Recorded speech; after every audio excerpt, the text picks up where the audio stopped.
സങ്കീർത്തനം 62. ആശ്വാസം ദൈവത്തിൽ മാത്രം. ദൈവത്തിൽ മാത്രമാണ് എനിക്ക് ആശ്വാസം. അവിടുന്നാണ് എനിക്ക് രക്ഷ നൽകുന്നത്. അവിടുന്ന് മാത്രമാണ് എൻ്റെ അഭയശിലയും കോട്ടയും. ഞാൻ കുലുങ്ങി വീഴുകയില്ല. ചരിഞ്ഞ മതിലും ആടുന്ന വേലിയും പോലുള്ള ഒരുവനെ തകർക്കാൻ നിങ്ങൾ എത്രനാൾ ഒരുപെടും? അവൻ്റെ ഔന്നത്യത്തിൽ നിന്ന് അവനെ തള്ളിയിടാൻ മാത്രമാണ് അവർ ആലോചിക്കുന്നത്. അവർ വ്യാജത്തിൽ ആനന്ദിക്കുന്നു, അധരങ്ങൾ കൊണ്ട് അനുഗ്രഹിക്കുന്നു, ഹൃദയം കൊണ്ട് ശപിക്കുന്നു. ദൈവത്തിൽ മാത്രമാണ് എനിക്ക് ആശ്വാസം. അവിടുന്നാണ് എനിക്ക് പ്രത്യാശ നൽകുന്നത്. അവിടുന്ന് മാത്രമാണ് എൻ്റെ അഭയശിലയും കോട്ടയും. എനിക്ക് കുലുക്കം തട്ടുകയില്ല. എൻ്റെ മോചനവും മഹിമയും ദൈവത്തിലാണ്. എൻ്റെ രക്ഷാശിലയും അഭയവും ദൈവമാണ്.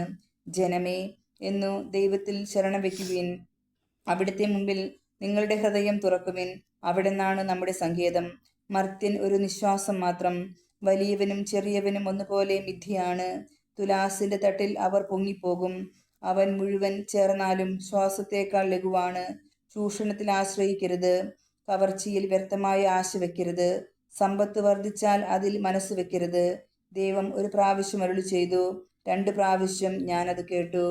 ശക്തി ദൈവത്തിൻ്റെതാണ്. കർത്താവേ, കാരുണ്യവും അങ്ങയുടേതാണ്. അവിടുന്ന് മനുഷ്യന് പ്രവൃത്തിക്കൊത്ത് പ്രതിഫലം നൽകുന്നു.